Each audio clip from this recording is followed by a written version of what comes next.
All right.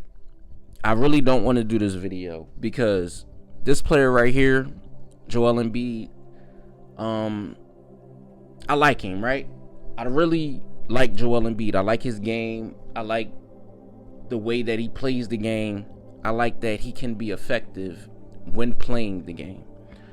But this particular video, Joel Embiid, what I seen in that last performance versus the Brooklyn Nets, yes, he did. Yes, he scored 27 points, and I understand all of that. But I think it may be time to have that discussion about Joel Embiid in retirement. And the reason I say that is because I don't think I don't think Joel Embiid is the player that he thinks he is. We all can see he's not the player in that MVP caliber that he once was. But I don't believe he's the player that he think he is. Still effective on both sides of the floor. He's not. He barely plays defense anymore. Offensively, he can be effective. He still flops.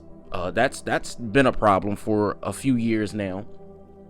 And I think his value is diminishing each and every game that he plays, and it's a potential for injury, especially in the last game versus the Brooklyn Nets, where he did trip and fall over Terrence Mann, and it looked bad.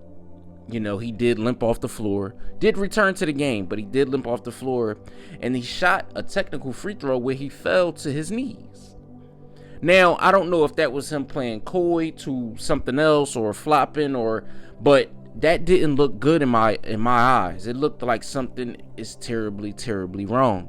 Now, again, as I always said, when it comes to big men and their injuries, especially to foot, ankles, knees, legs, any lower limbs, you're putting yourself at risk for long-term, injuries in your career. You're going to deal with that time and again, because why?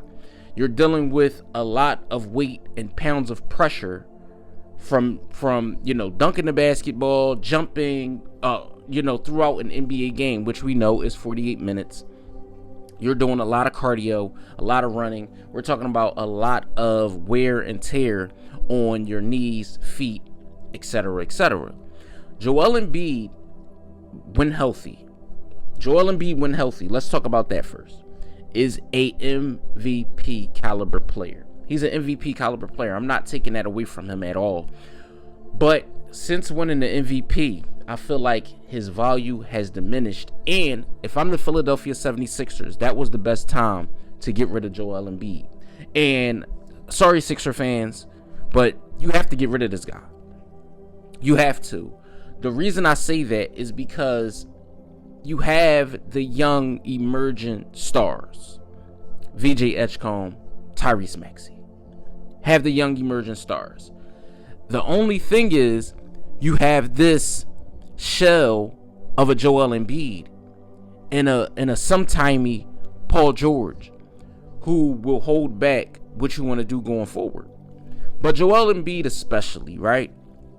I don't know per se if I want to say he's holding the team back. I'm not going to go that far, right?